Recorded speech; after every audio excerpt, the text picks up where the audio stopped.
about 50 members of Congress who have already decided to retire even before the election. So at a minimum, we have nearly 1/10 of the House and the Senate planning to leave. And then with the election, it's possible that you could have at least that many more leave. So you're talking about nearly 20% of the House and the Senate turning over. So this means a lot for committee chairmanships. It means a lot for just new members. Certainly you all have a new member representing you all on the House side. If the Democrats won, Kamala Harris would no longer be a senator, and you'd have to pick someone new. We have no idea how long Dianne Feinstein might stick around given all the scrutiny she's facing. So again, lots of change under really any scenario. But I think from a legislative perspective,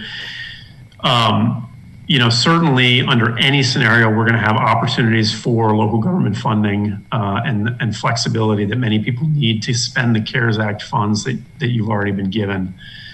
I know I spoke with you all earlier this year, and it was probably at my most optimistic at that time, because I think the HEROES Act had just been passed, or at least introduced by the House, and knew would be passed.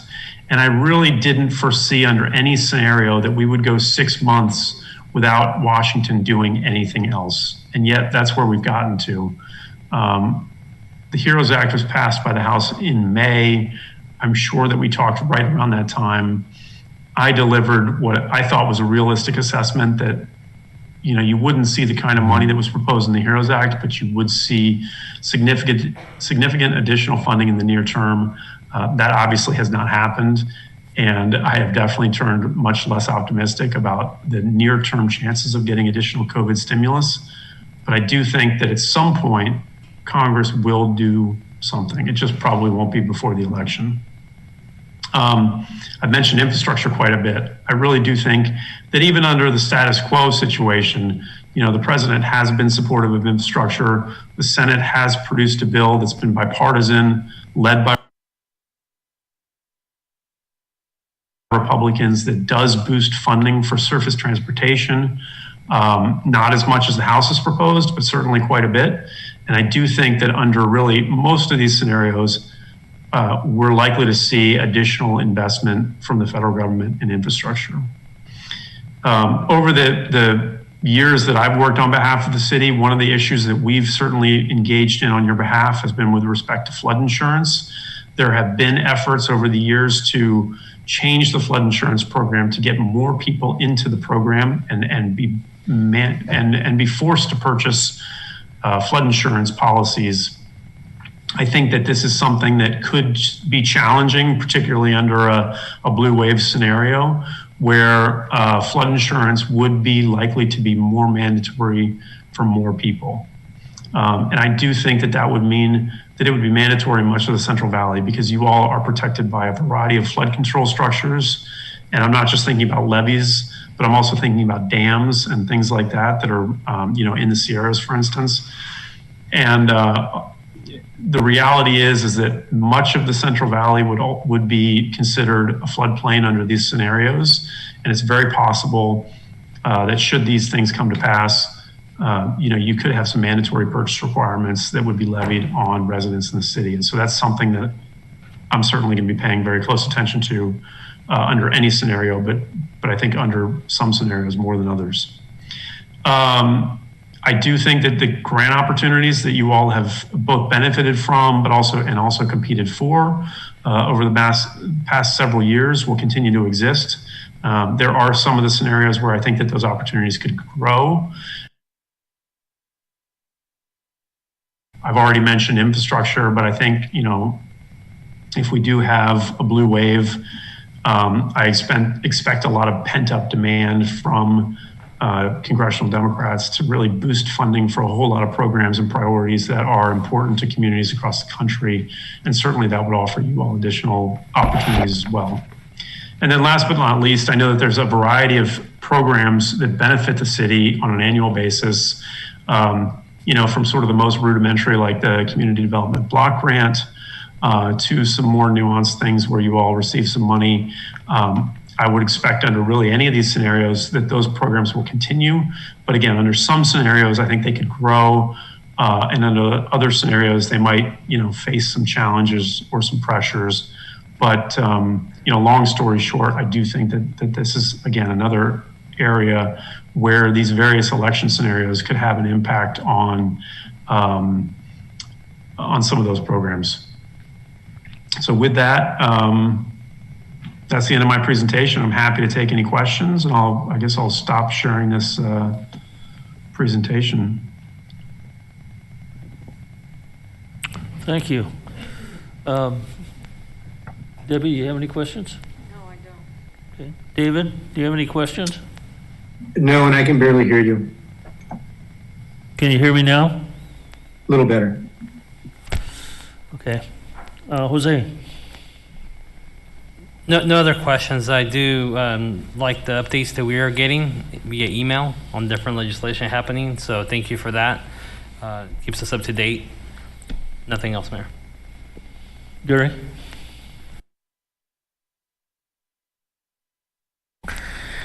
Yes, thank you for this presentation.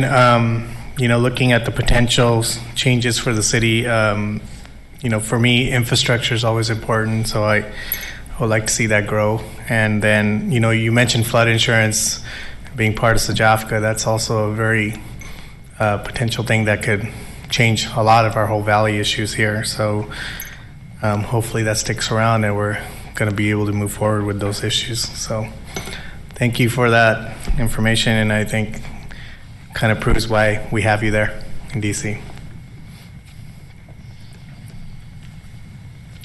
I have no questions. It was a good presentation, and I'm just looking forward to calm. Yeah, only 2 weeks left, sir. Only 2 weeks left. You're looking for 2 weeks left. All right. Thank you. Thank you all. I appreciate it. Thank you so much, Greg. Thanks for joining us. Thanks. Okay.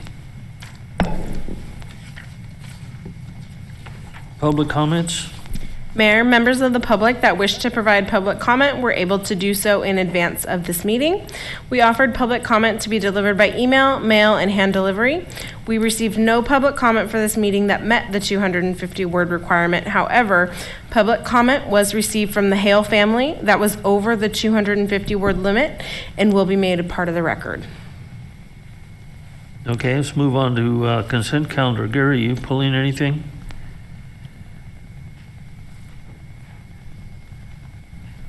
Was it me? I couldn't hear you. I'm sorry. You know what?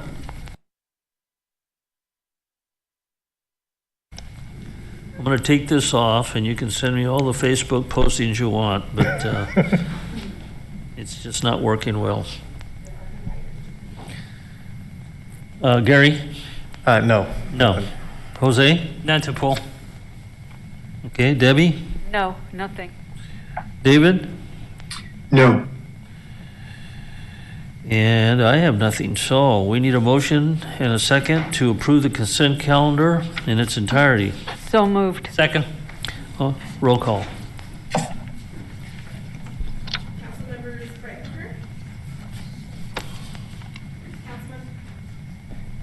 Councilmembers Breitenbooker, Yes. Moorhead, Yes. Singh, Yes. Vice Mayor Nuno, Yes. Mayor Cantu. Yes. I think that's a first. Yeah, it is. All right, let's move on to discussion items D1.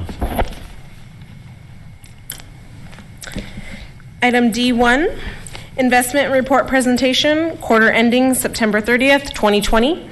We have Monique Skype with PFM Asset Management LLC to join the Zoom call.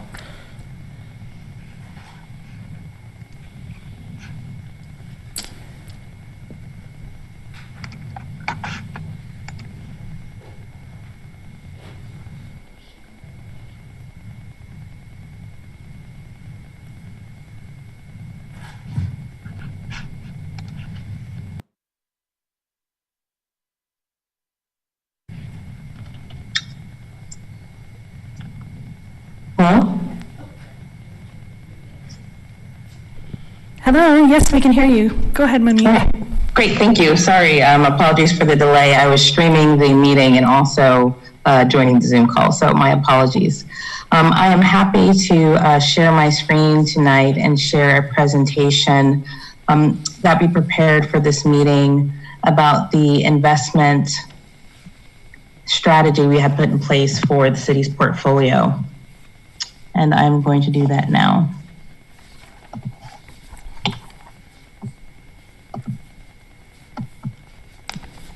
Okay, great, good evening.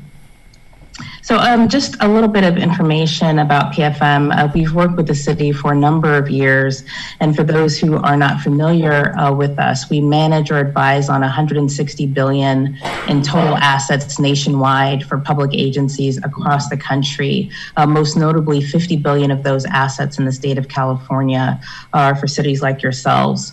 In this investment environment, our philosophy and mission being consistent with public sector objectives, I think is very important. Our goal is to maintain the safety of the investments, ensure that there's liquidity in the portfolios to meet your cash flow needs, and lastly, to provide a reasonable rate of return.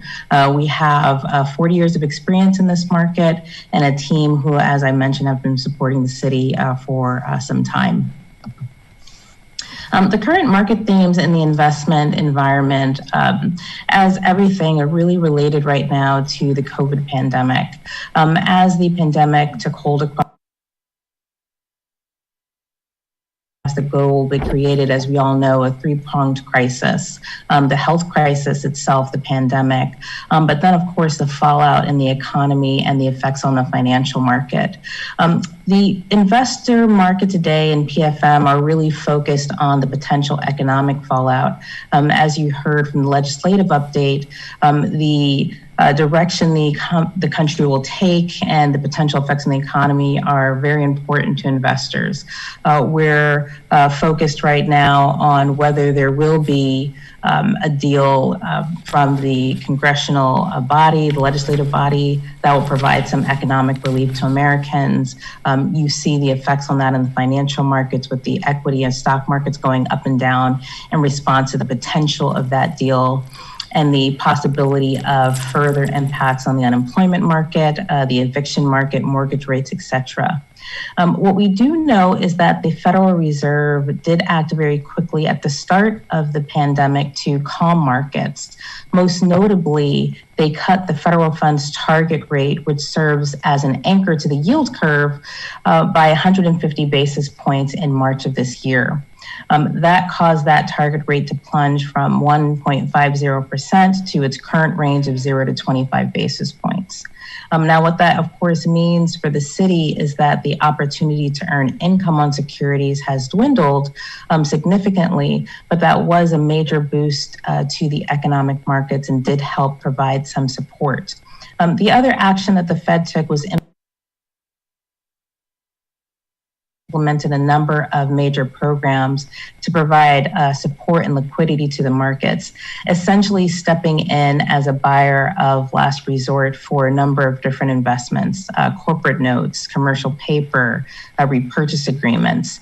And that was an effort to ensure that investors who may have been concerned about corporate securities would feel confident that there was a buyer at the end in the event that anything happened. So what happened to U.S. Treasury yields, which make up a large portion of the investments that we would typically buy for the city? Well, short-term yields, those yields under 5 years, under 2 years, have really settled near zero. Long-term yields, on the other hand, remain near record lows. The 10-year Treasury, for example, is currently floating at about 75 basis points, 0.75%. And lastly, yield spreads between non-government securities. Those would be securities like corporate notes, commercial paper, which is a short-term corporate note typically issued by a financial institution, and U.S. Treasuries widened. What that means is for a temporary period, you were seeing a lot of additional yields for buying securities outside the Treasury market. That has since come back down. The market is now back to what it was pre-pandemic, meaning that you are getting some additional return for corporate notes and commercial paper and those types of investments, but not as much as it was in the sort of midst of the panic. Other things that the market is paying attention to is, of course, the unemployment rate. As you can see on this chart on the left, the unemployment rate skyrocketed in April, right sort of at the height of the pandemic, when it was just sort of getting into the markets, where you saw a number of the shutdowns from various states across the country. And you can see that unemployment rate spiked to 14.7%. It has come down, as you can see these red triangles here, and in September, the unemployment rate clocked at 7.9%. Still, of course, relatively high than where it was pre-pandemic, when the unemployment rate was floating around 3.8%, but still fairly good from where it was in April. Of course, the markets are concerned that if we don't see a relief package from the legislature, you'll see more unemployment claims, more businesses laying off workers permanently. And you can see on the right the big toll that the unemployment assistance, the amount that has skyrocketed since March. We have here in the taupe the regular unemployment benefits that states would be providing unemployed workers, and then in the blue, the additional pandemic assistance that came from the first set of legislative actions that provided some additional support to unemployed Americans. So interest rates, as I mentioned, the Fed cut rates dramatically as a result of the pandemic by 150 basis points in March. You can see this yellow line shows where yields were June 30 of 2019, where they ended the fiscal year in the dotted blue, and where they are currently. So essentially in a very stable range. However, when we're thinking about the investment portfolio for the city, we're really currently right now buying investments with yields between 9 basis points and 28 basis points if you're just looking at Treasury securities. Of course, the city's investment policies allows us to invest in other security types, which we do to try to gain a little more income. But right now, what we're really looking at is a stable yield environment where yields are going to be stable and near historic lows. And you can see that with the 3-year Treasury yield on the right. The good news, of course, is that we have been here before. During the Great Recession, when yields were also very low, we developed what I like to call a playbook for investing and investing the city's portfolio. Essentially, how do we continue to keep the assets safe, keep the assets reasonable, liquid for any unknown cash flow needs, while also providing a reasonable rate of return? Now, our strategy for the city has been to, of course, follow your investment objectives. And the investment objectives outlined in the city's investment policy are safety, liquidity, and return on investment. So how have we been doing that? Well, safety-wise, we've been focusing on high-quality investments. So all of the securities in the city's portfolio are very high quality. You have a large allocation to government securities. That would be your U.S. Treasuries, your federal agency securities like Fannie Mae, Freddie Mac, very high quality investments. And that high quality also extends to the investments you have in the corporate sector, essentially making sure that we're comfortable with each and every investment held. I will note that at the height of the pandemic and ongoing since then, we have continued to evaluate all the corporate issuers. And we've also added what we call sort of a COVID-specific overlay to that credit analysis, essentially evaluating how each corporations in the city's portfolio is exposed to COVID-related risks, how their cash flows may change, and ensuring that we continue to be comfortable holding them for the city.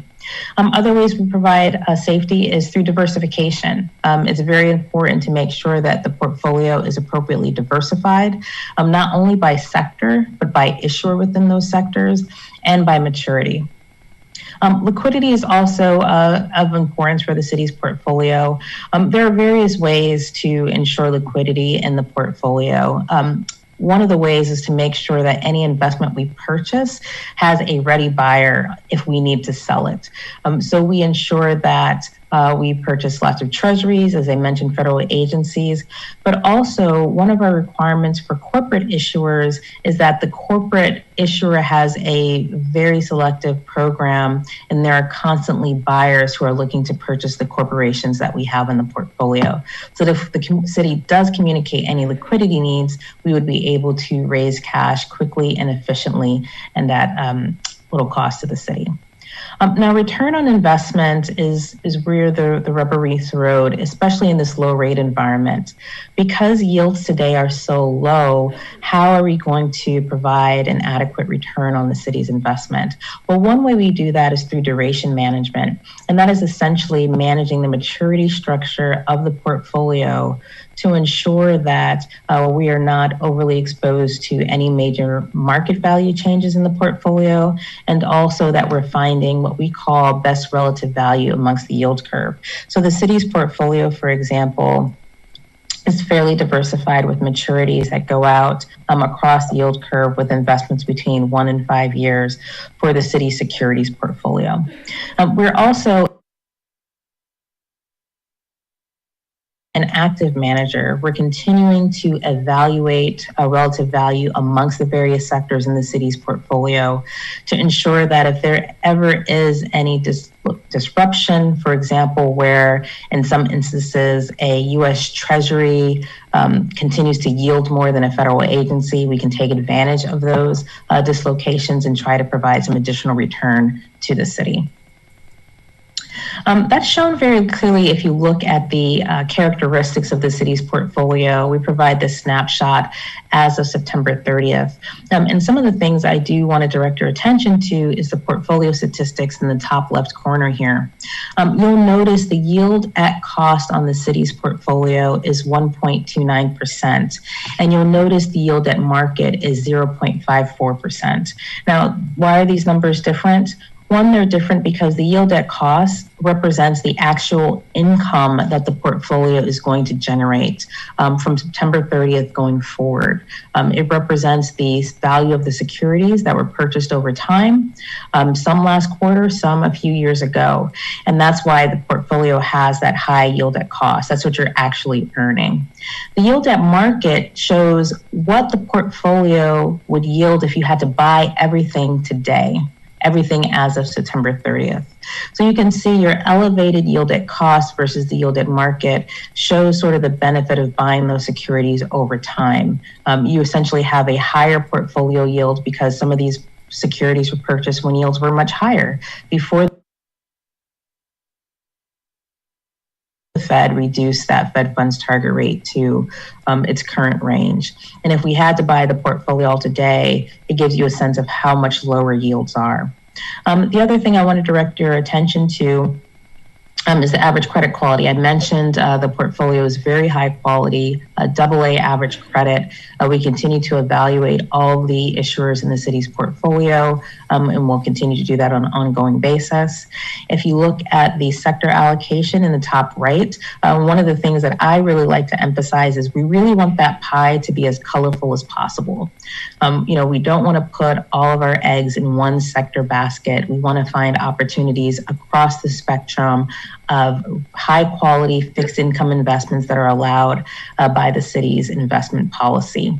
And as you can see by that colorful chart, you are certainly taking advantage of that. And we think that puts the city in the best possible position. And then lastly on this chart is the maturity distribution. So, as I mentioned again, one of the primary objectives for the city is that liquidity profile. And not only are we making sure that all of these securities are liquid and that there's a secondary buyer, but as you can see from this maturity structure, you still have 31% of the portfolio that's available in overnight investments. So strong cash profile in the overall portfolio set, but you're also continuing to take advantage of securities out longer. So you have a hedge against sort of that liquid exposure in that overnight category. So all in all, I think this is a fairly balanced portfolio that has been performing very well for the city. And that's demonstrated in the total return. So for this fixed income portfolio, PFM manages the securities portfolio against the benchmark. And the benchmark is the 1 to 3 year US Treasury Index. That's an independent representation of the market. And what we try to do is our aim is to outperform that index by some margin. And as you can see, for the past year, the 12 months ending September 30th, we've been able to do that by about 21 basis points on average, which is phenomenal outperformance. When you take into account the income the city received and the market value change in the portfolio, we had a fairly high return, a fairly strong return. We're pretty happy with that. And when you look at longer periods, trailing periods, you can see that on average, focus on the past 5 years, every year for the past 5 years, on average, the city's portfolio has returned 2.16%, and that's plus 36 basis points ahead of the benchmark. So we believe the strategy has been effective, that strategy being focusing on diversification, focusing on finding active management opportunities to take advantage of anything that's disruptive in the market, and really focusing on the credit profile and liquidity profile of the city's portfolio. Now, what's our outlook going forward? Well, as I mentioned, there's a lot of uncertainty in the market. I think the pandemic has really put a lot of things up in the air. Surprisingly, the U.S. and the global economic recoveries have been stronger than anticipated. You saw the unemployment rate ending September at 7.9%. That's great pickup since April. However, the pace of the recovery is slowing. Getting back to pre-pandemic levels of growth will be challenging, as your legislative update mentioned. We need additional support from lawmakers to continue to bolster the markets. There is a lot of concern by investors that without additional support, you will continue to see layoffs, you'll see permanent layoffs, you may see more evictions, and the consumer, which is really the backbone of the economy, will be under pressure, and nobody wants that to happen. The Fed will maybe continue to have to offer support to the markets, as they're going to do. One thing we do know for certain is that rates are likely expected to remain low, at least until 2023. So we're in for the long haul with low rates. But as I mentioned, we've been here before. Rates were extremely low between 2008 and 2015 after the Great Recession. And we've been able to really put together a strategy that's going to, I think, weather the storm. Things we're going to do, we're going to continue to increase the surveillance of all corporate issuers and asset-backed issuers in the portfolio. We're going to continue to look at safe haven asset classes, federal agencies being one, which have been offering great value in this market. We're going to maintain diversification. And again, our focus being on safety and liquidity that has held us well. We'll continue to emphasize those as primary objectives in the portfolio. That concludes my formal presentation. Are there any questions?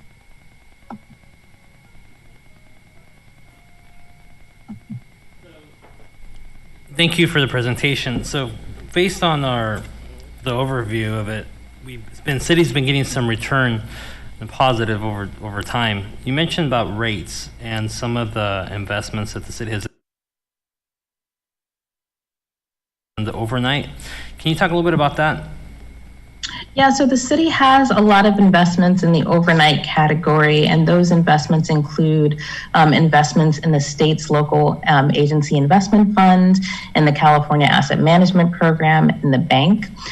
Because interest rates are so low, it's anticipated that those overnight rates will continue to come down. The way that the city is hedged against that is the securities in the portfolio, which are invested in this sort of 1 to 5 year category, are going to continue to hold on to some of that income as rates continue to come down in the overnight asset classes. So on the overnights, they've been pretty positive on the city's favor.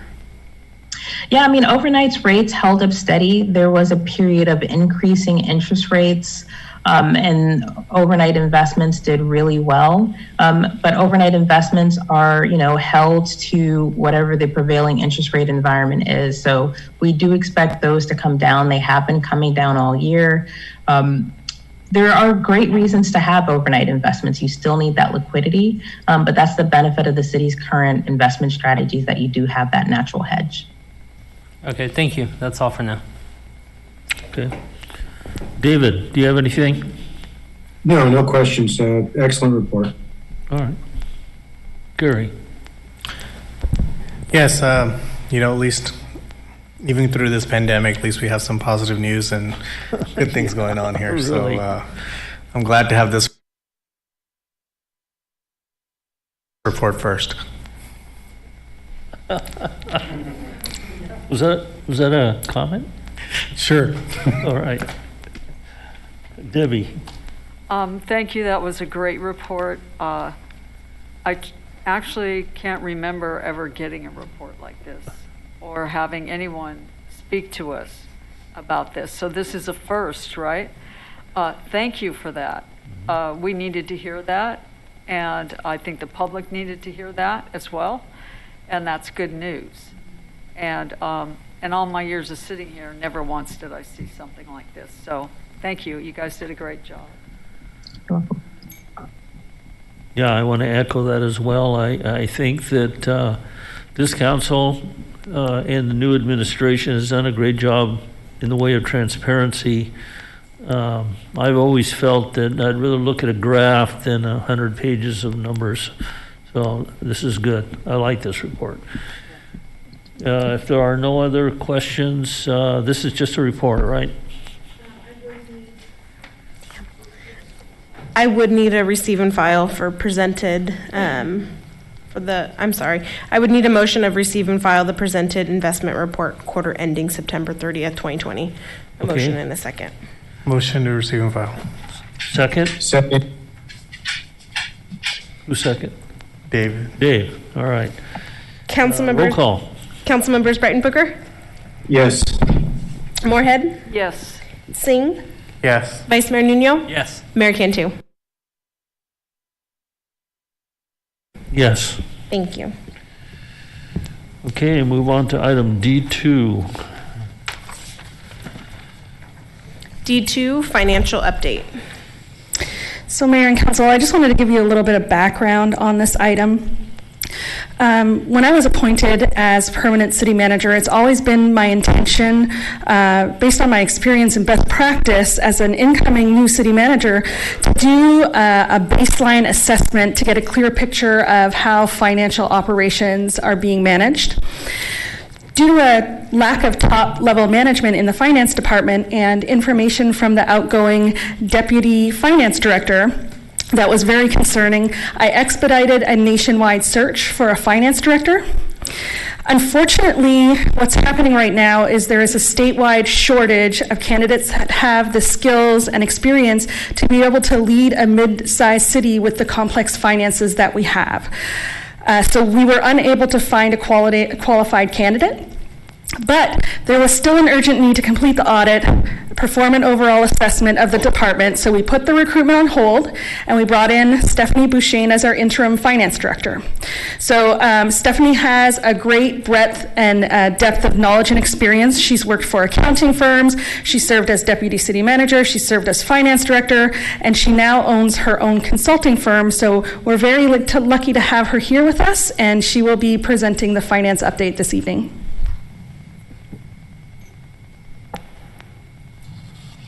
Thank you, City Manager.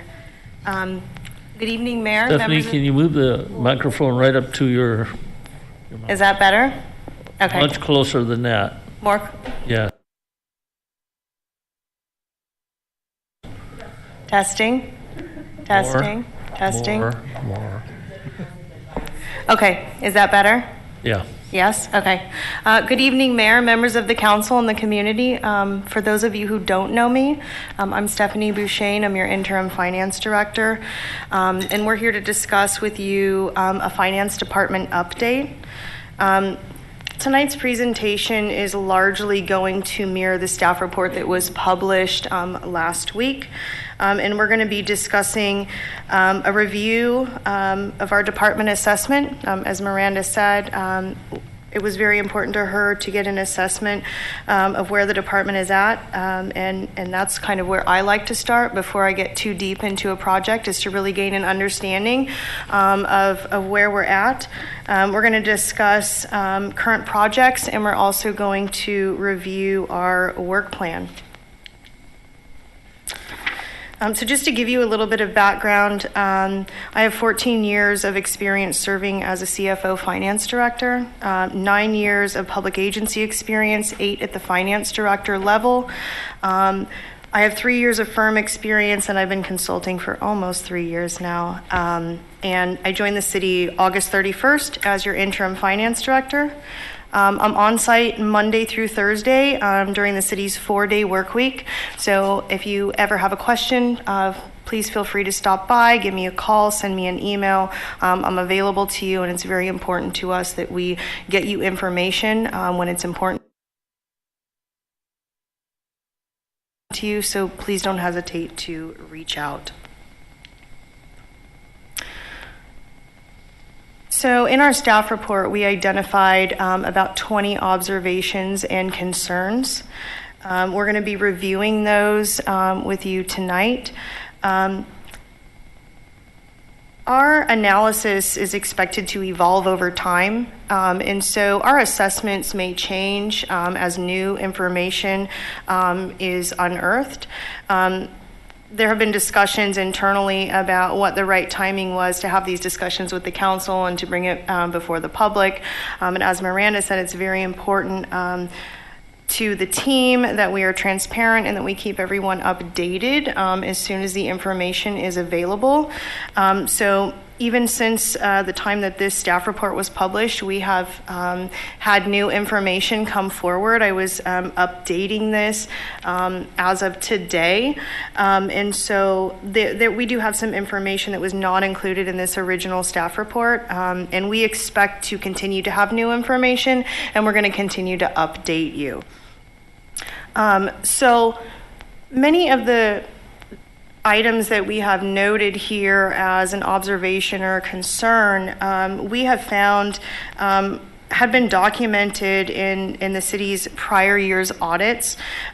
We were able to locate what is commonly referred to as a management letter or a letter, a memorandum of internal controls. We were able to locate that for the past 10 years. Between 2009 and 2018, of course, we don't have 19 or 20 because the audits haven't been completed yet. But in summary, we identified that the auditors had documented 43 significant deficiencies during that 10-year span. 21 were repeated for more than 1 year, and 8 of those repeat for 5 years or more. So I think it's really important just to note that these findings had been identified by your auditors in the past, and really help us to better understand kind of how this situation evolved over time. So essentially, this information tells us that the findings kind of have different patterns, but the overall pattern is that there are a number of issues that repeat year after year. So it's clear to us that the department was struggling over, a period of time to kind of stay on top of these issues and resolve them. So I have kind of updated my observations as we move forward. You will see them notating where you've had previous findings in the past. And we can discuss that as we move on. Also, I just want to say that this is a lot of really dense information, and I know that you all are very concerned about, the items at hand. So please don't hesitate to jump in. If you have a question, please ask. It's lengthy. I don't want you to forget your question. So I'm happy to have this, be conversation back and forth between us.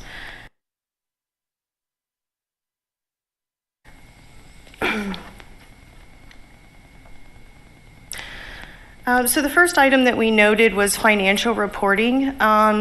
We identified that the finance department has not been providing regular reporting to the city council or the public, including budget performance reports, financial statements, treasurer's reports, as well as investment reports.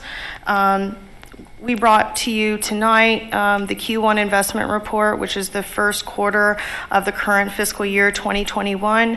So this is the beginning of us starting to bring to you regular reporting, and we'll continue to bring the others online. However, we have identified that that these items are not coming before you, and we were unable to identify how long that had been occurring. So we don't know at this point.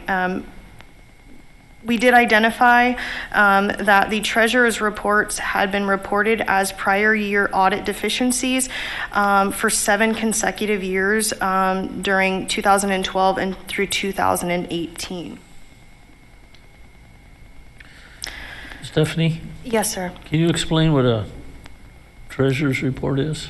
Sure. So the treasurer's report is a report that's identified by government code. I'm not able to cite that code by memory, but it's identified by government code, and essentially what it is a monthly report that tells the council what the fund balances are, where the city's holding their cash, and various cash and financial information. So typically that would be prepared on a monthly basis and submitted as a receive and file item to the council. And that hasn't been done for how long? I was unable to document at any time that it had been done, and we have, according to your audit reports, the auditors found that it was not being submitted and recorded that as a significant deficiency 7 consecutive years from 2012 all the way through 2018. So when it's reported as a significant deficiency, theoretically that's the auditor saying we've identified something that you should be concerned about, and then the finance department would then move to remedy the issue. And so this item was brought forth and not remedied, so it was reported as a repeat deficiency. Okay, thank you. Thank you. So in order to ensure that the council is receiving the reporting that is both required and needed to make management decisions, and we're going to be bringing forward a financial reporting policy for your consideration and adoption. It will include at minimum the required monthly treasurer's reports, quarterly budget performance reports, quarterly financial statements, as well as quarterly investment reports. A couple of these things we're going to bring online sooner rather than later. As I mentioned before, tonight we had the Q1 investment report. Next month we will bring you the Q1 budget to actuals, your first quarter 2021, so that we can discuss performance of your budget. The treasurer's report and the financial statements, I would like to hold those until we're more confident in the numbers that we have. I want to avoid presenting information that's inaccurate. And right now, because the audits are so far behind and the general ledger is not reconciled, although I can't tell you what the exact balances are, what I can tell you is that the balances we have recorded in our financial statements are not accurate. And so I don't want to present those to the council until they are accurate. But as we move forward, we're going to be bringing those before you. Will you be explaining what the general ledger is? Yes. Okay. So the general ledger is what we call the original record of entry. And so that probably doesn't mean anything to the council or the public. But essentially, the way the accounting department works is that all of what I'll call the kind of frontline activities, which is your accounts receivable, accounts payable, payroll, utility billing, miscellaneous billing. Those are the daily activities that a lot of people think of when they think about accounting. So excuse me. So when people come to the finance department counter to pay their water bill or garbage bill or whatever bill it is, the cash register takes it in and puts it into where? So when someone comes in and pays their utility bill, that is recorded as a cash receipt in the cash receipt module. And what happens is behind the scenes in the accounting software, an entry is booked to record that entry in the general ledger, essentially as a deposit in transit or a cash receipt in a holding account, so plus cash, and then credit revenue or to reduce a receivable. And so that entry happens, it's created by the system that goes largely unnoticed. And so every function, whether it be cash receipts, payroll, accounts payable, when bills are paid, the system is creating an entry kind of that's not visible to those on the front line that's saying reduce cash and record an expense. And so all of those transactions are occurring throughout every day. Every transaction is recording into the general ledger. So the general ledger is the basis for your financial statements. It's where we get all of our financial reporting from. It's our trial balance. We use it to prepare the budget and the projections. And so theoretically what should be happening is, as all of those frontline activities are recording entries, or the system is recording entries into the general ledger, the accountants then take that data and review it. We review it for accuracy, we review it for conformance to GASB and GAAP standards, and we correct any errors. It's our responsibility to understand what the various accounts are on the financial statements, so that we can explain that to the council, to management, or to other staff as necessary, and also to present that information to your auditors. And so what's happening right now is that the frontline activities, accounts payable, accounts receivable, cash receipts, all those things are happening, but the data, the entries that are being made into your general ledger are not being reconciled by our accounting team. And so all of your frontline activities are occurring, and then all of your top-end activities like reporting, grant reporting, audits, those things are still happening, except the data that we have isn't reliable, because that centerpiece where the accountants really live isn't being performed. So that's what the general ledger is. And so when we talk about the general ledger reconciliations, we're essentially talking about the accountants verifying, adjusting, and analyzing that data before it's compiled into reports that are consumed by the council, the public, and outside agencies. And how long has that not been reconciled? So it's really difficult to say for sure. What I can say is that our review of prior audits show that there were reconciliation deficiencies over the entire 10 years. Between that 10-year period that we reviewed, I documented 30 plus separate deficiencies that would fall into the category of, not reconciling the general ledger.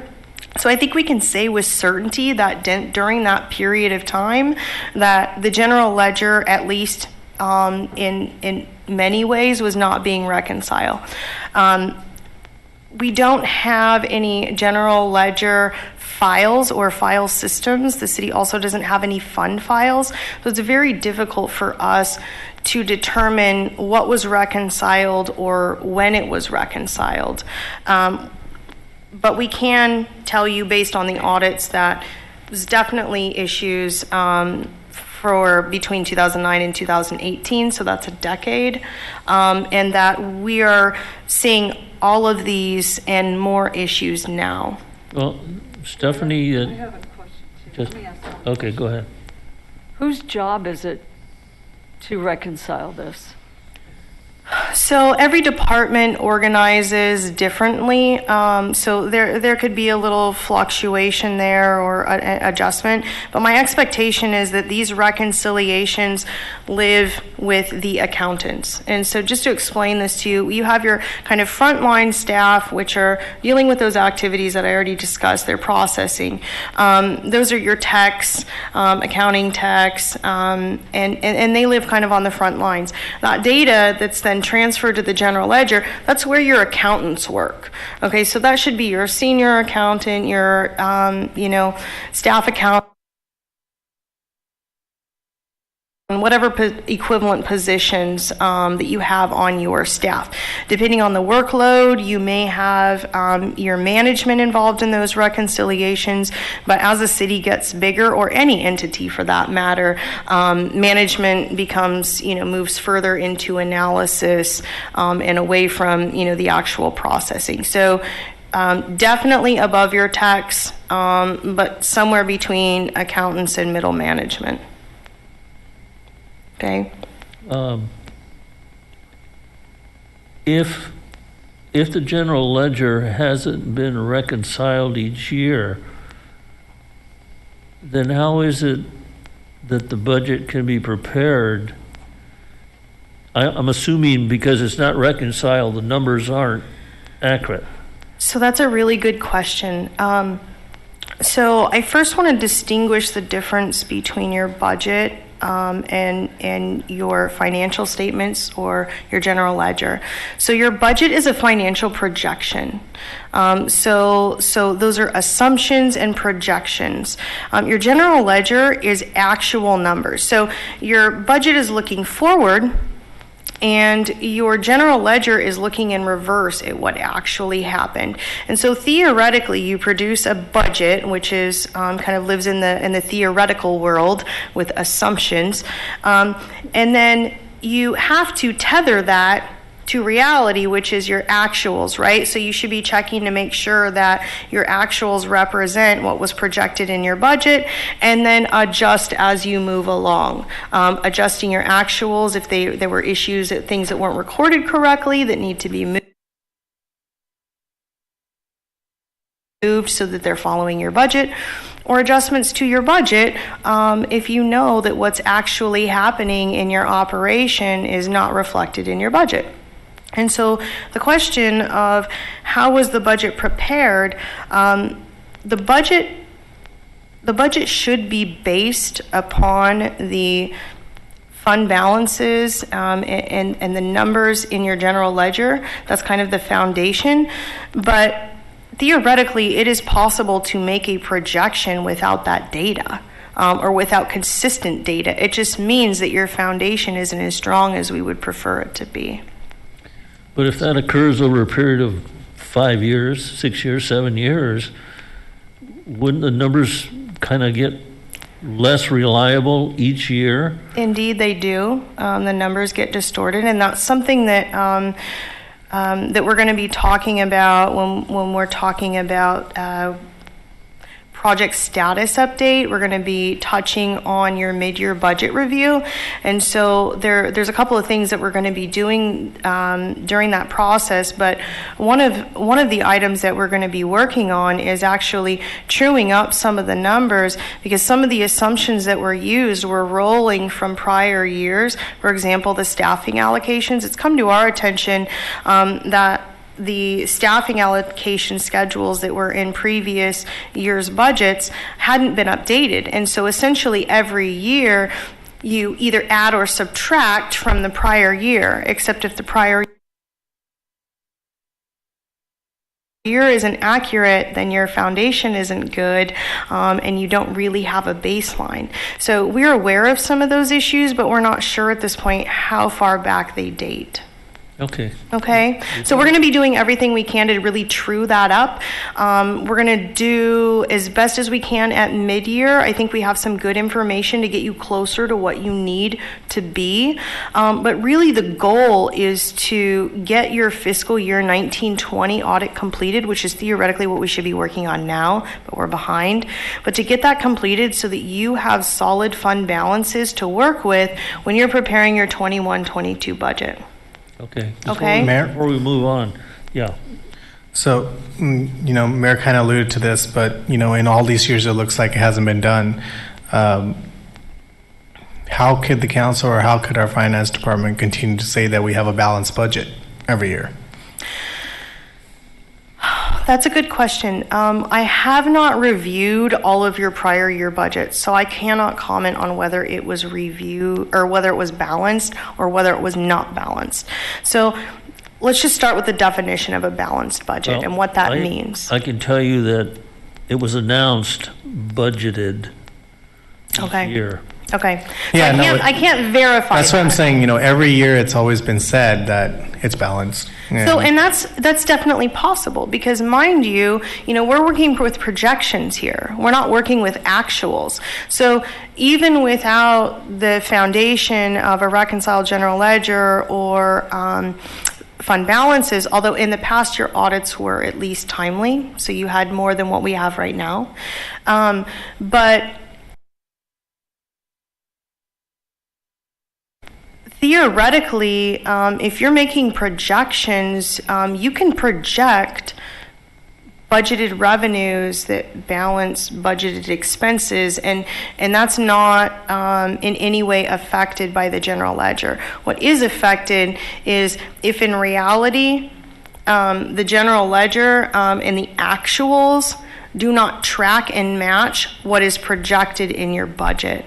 And so that reconciliation between your budget and your actual is very important. So saying that we have a balanced budget doesn't necessarily mean that it's actually been reconciled. It is not the be-all and end-all of budget analyses. I was going to say, it may be balanced budget, but really, it sounds like we've just been lucky. It sounds like basically what we're saying is we have a balanced projection. Right, that's what it is. That's exactly what that means. Yeah. And so what's important is you can project, and theoretically you're going to project as accurately as you can, but then you need to produce budget to actual reports. Those need to be shared with the council and the public and internally so that, your management know whether you're on track or not. I've never produced a budget in all of my career that didn't require adjustments along the way. Sometimes significant adjustments, that's just the nature of how things operate. So it's very important to be monitoring that performance because, frequently things can occur from, project overruns to, accounting issues, missed postings, journal entries that were missed, all things that would be identified by reconciling the general ledger. But one of the ways of identifying those items is by comparing your budget to actuals, and that will tell you, wait a minute, we're not tracking on target here. Why? What is happening with these postings? This project doesn't look right to me. So in order to understand that, we really have to prepare those budget to actuals and those analyses. Yep. So we never really closed the loop and balanced and checked ourselves. It may have occurred. What I can say is we can't see where it ever went to the council, and I don't have any record of it in any files in our office. Well, and that's kind of where I'm coming from, is that I remember seeing the budget on the initial side, but I never saw it again to say that, hey, we actually met all of these goals or were we short. We just went on to the next year's budget.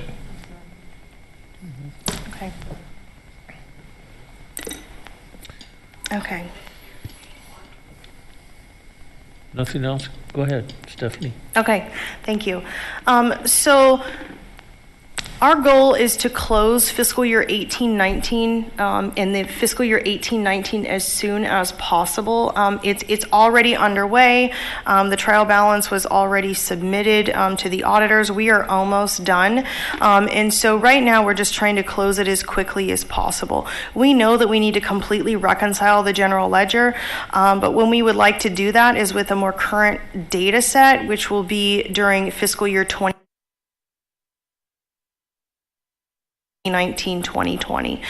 We believe that the audit has been delayed because the trial balance was sent to the auditors unreconciled. And so essentially, as the auditors began to test those numbers, instead of providing information, it actually prompted reconciliations because we had to complete the work before we could respond to their requests. And so with every request for testing information, it prompted additional reconciliation. So theoretically, we would do those first. And then we would submit to the auditor. So our plan for fiscal year 19-20 is to do exactly that. We're going to take the time to get it reconciled, and then we're going to start the audit and submit it to the auditors completely reconciled, which is the process that should be followed every year. We're going to establish monthly, quarterly, and annual reconciliation and close procedures, and we're going to help the department move from people-dependent to system-dependent, and we can talk about that a little bit more as we move forward. So we identified that the fiscal year had not been closed in the accounting system since 2015. And for those of you non-accounting folks, the closing process essentially does two things. The closing process, one, locks the data so that transactions can't be made, and typically we completely close the year after the audit is complete, because that means our numbers are final. We do not want them to be changed. We don't want anybody to accidentally post backwards. So we close that period. We close the year. Another purpose of the closure is that on your statement of revenues and expenses, your revenues either exceed your expenses or they're under your expenses, right? So your fund balance either goes up or down. And so when you close the year, that actually rolls your net increase or decrease into your fund balance. And so we had identified that the close hadn't been completed since 2015. We are not really sure why, but we have closed all of the years, and we'll establish procedures to make sure that that doesn't occur in the future. So question on that. So because it hasn't been closed since 2015, that essentially means that the starting number from every year after that is not correct. Possibly. So as a part of the audit process every year, cities are required to, or most auditors require that the city provide their beginning balance, which would be rolled from the prior year audit, and demonstrate that it's been reconciled and justify that those balances are still reflecting what was adopted or what the final numbers were the prior year.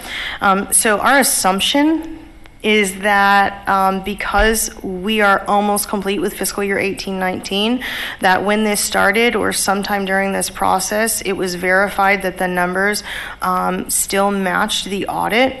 However, we will have to verify that as we move forward.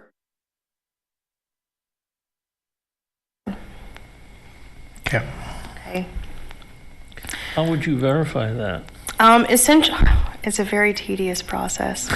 So essentially what we do is we look at each fund and we verify that the assets, liabilities, and fund balance match what was listed in the audit, and that no changes were made between are made after the audit numbers were finalized. And so if the period's not locked, somebody could even unintentionally, accidentally, I key in typos all the time. It happens to everybody. So it's possible that an entry could be booked to the wrong year. So we definitely are going to go back and re-verify that all of our numbers match audit. Well, that leads me to the next question. If the audits identified issues for the past 10 years, then how do we know the numbers are correct each year after that? I mean, how do we know that 2015 is the correct number? So we are going to accept the prior year's audited numbers as final. We will balance the city's records to those audits. And then what we're going to do is we're going to observe, review, and reconcile the fiscal year 1920 data. And any inconsistencies that we see or issues that are identified will be corrected during fiscal year 1920. So you're going to hard set the foundation? That's correct. Okay. And is that because you got it? Thank you. And is that because pretty much you have to do a hard stop? We're going to start from this and move forward, as opposed to even going further back, possibly. Absolutely. I mean, we could go back, if time were of no object, if money were no object, we could go back and dig for years and years and years. I don't think that it would be of any value to the city. I think that what is important to the city at this point is getting a foundation that's solid enough that you can start projecting into the future with some accuracy. So we just want to give you the tools that you need to manage and to plan for the city's future. And in order to do that, we need to get as close as we can with these numbers, but as quickly as possible. And it's starting with the base of numbers that we can start trusting. Yeah. Because right now they're untrustworthy. Yes. Yes, if I printed you the financial statements right now, you would see very clearly some of these issues that we are talking about. They need to be corrected. In order to do that, we're going to have to understand them. We will have to go back as far as it requires in order for us to get an understanding and a justification for what to do with those numbers and how to fix it. But we're only going to go back as far as we absolutely have to address the individual accounts that appear to be problematic. So at this point, it's really important to set the foundation, accept the foundation, and move on. Absolutely. I think that, if you think about your general ledger, if you think about kind of levels, of your department and the general ledger kind of being in the center of that, that data is really the foundation for everything that happens above it. It's the foundation for your budget. It is the foundation, it's what we use for all of your projections. It's the foundation that we use for your rate studies to determine what the rate should be, to determine what your capital needs are and what kind of resources you have available to you. It's what we use to report data to grantors and other, state and federal agencies. And so without that data, there's really not a lot we can do accurately. Okay. I have a question. Who was that? David? Dave, Okay. Go ahead, David. my understanding is the new software system, it locks every year, or the system won't let you prepare the final audit docs. I'm looking at our accounting manager, who is more knowledgeable than I am, and he is saying that is not the case. Okay. You have to manually lock the year, the period, and when we talk about producing financial statements, so the city actually isn't producing financial statements. You're not receiving any financial statements. The CAFR is actually prepared by your auditors. So those financial statements that you see are actually originating from the auditor system and not from the city system. So even if the year wasn't locked. It's not in any way tied to the CAFR or the financial statements. Okay. The other thing you mentioned this, and I think you said you're investigating it. You haven't found any evidence or anything of expenditures being posted to fiscal previous years, correct? You haven't found any evidence of that? We haven't looked at this point. We've identified a concern, but we certainly will be taking a look moving forward when we close fiscal year 18-19. Okay. And the other thing is, I believe we have been doing mid-year budgets. I remember going through a few, seeing them. So I think they have done mid-year budgets in the past. Well, I think the problem though is if the annual budget is established with false numbers or inaccurate numbers, the mid-year budget isn't really doing you any good either. That's all. Thank you. Go ahead, Stephanie. Thank you.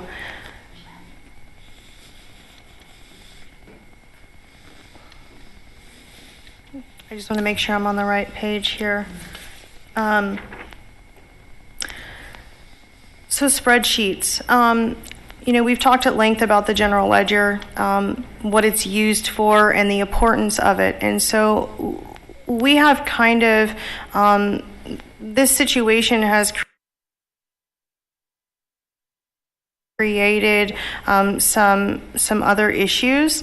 One of those being the use of spreadsheets. And so I would describe the situation as such that, various department staff in the finance department, as well as staff outside of the department, have kind of deemed, the system reports to be unreliable because, again, they're printing what's actually there, but it doesn't match what they think it should be because it hasn't been reconciled, and so there are errors, and they're seeing these errors. So instead of using the general ledger, what they're doing is they're creating their own spreadsheets, and so they're now relying on spreadsheets to track their data instead of what we call the original record of entry, which is supposed to be the official financial data set for the city. And so what happens when you use spreadsheets is that you have the possibility of errors, omissions. You're duplicating efforts because the work is already being recorded in the general ledger, but now someone is manually tracking data in an Excel spreadsheet. And those spreadsheets don't match the spreadsheets in the finance department don't match the spreadsheets, in other departments because they're being created, outside of the system. They're not being reconciled. They don't match the general ledger. And then those spreadsheets are what are being used to do grant reporting and other financial reporting. And so what we're trying to do is identify these spreadsheets and replace them with general ledger reporting procedures. We haven't been able to identify all of them, and we won't be able to remove them immediately because we have to be able to replace them with other data. So we really need to be able to get the general ledger reconciled so we can remove those spreadsheets and give everybody the procedures necessary to print reports that pull actual reconciled data. You know how far back those go? I don't. Okay. I have a question with spreadsheets. So errors, manipulation, functions, equations not working correctly. How can you even trust those numbers? Well, and that's one of the concerns is even if you were able to capture all of the data that lives in the general ledger that pertains to whatever you're working on, there's still the possibility that there are errors or omissions there. So there's a number of problems with not using the general ledger data. But staff were in a situation where because the general ledger wasn't being reconciled, that it was really kind of the only option that they had available to them. So we're going to be addressing that, identifying those, and replacing them with the appropriate procedures. So at this time, when you're looking at those spreadsheets, you're just doing it for reference to see what was being shown. So what we've identified many of these as we're working with staff and saying, explain to us what your procedures are, tell us what you're working on, and we find these spreadsheets. And so one of the reasons why we think that the general ledger might not be reconciled is because staff don't have the time to reconcile it, because they're actually focusing on preparing these spreadsheets instead. So, it's what came first, the chicken or the egg, but in any case, we need to get the data reconciled and remove those spreadsheets. So, Mayor? You have a question? Go ahead. So, Stephanie, I don't even know how to say this, but in your experience, have you ever seen it done like this with spreadsheets? Yes. So before computers. For a city this size? Yes, and that's not ideal. I think that what we see here and what I've seen before is almost a recreation of the old general ledger system that was literally done on paper ledgers, where you had sub-journals and you're recording and then you're moving that over and recording into your general ledger. And so sometimes we see these systems in place because the procedures of the city actually never evolved to mirror the current accounting system and technology. So that's definitely a possibility too. But if that's the case, that would mean that these procedures date back to, computer times, correct. So I don't have any evidence to say that it goes back that far, but these systems do kind of mirror what was done prior to the advent of technology. So it could be that staff over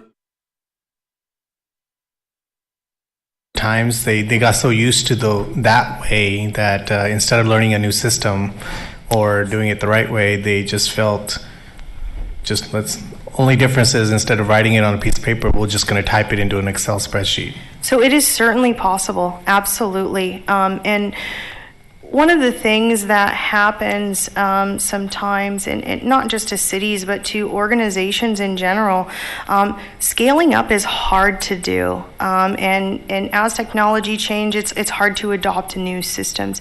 And so I think what can happen is that, especially in the circumstance of a city that experiences rapid growth, the demand and the need changes rapidly, but the procedures don't change quite as quickly.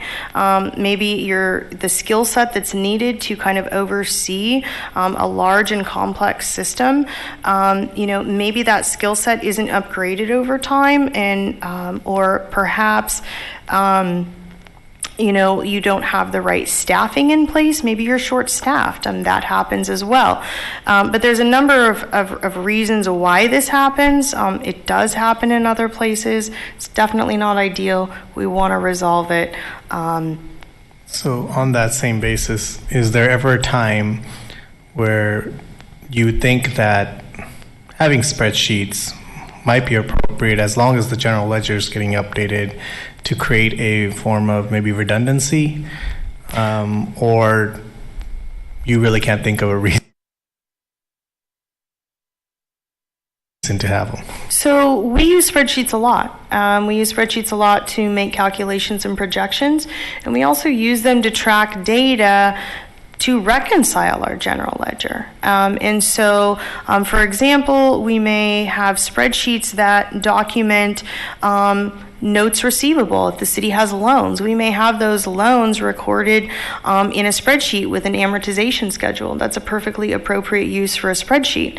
And then we would use that to actually tie those numbers over to the general ledger. So we're not using the spreadsheet in place of the general ledger. We're using it to substantiate the data that's in the general ledger. Where it becomes a problem is where we're actually recreating the exact data set in a spreadsheet. And do you feel that, obviously all of these situations, do you feel that it was a training issue, or do you have staff that may not be able to do these things? It's difficult to say at this point. As I kind of touched on, there's so many factors that could have been in play over the years that allowed for this to happen. You could have had staffing issues. It could have evolved too rapidly for staff to get control over. You could have staff that don't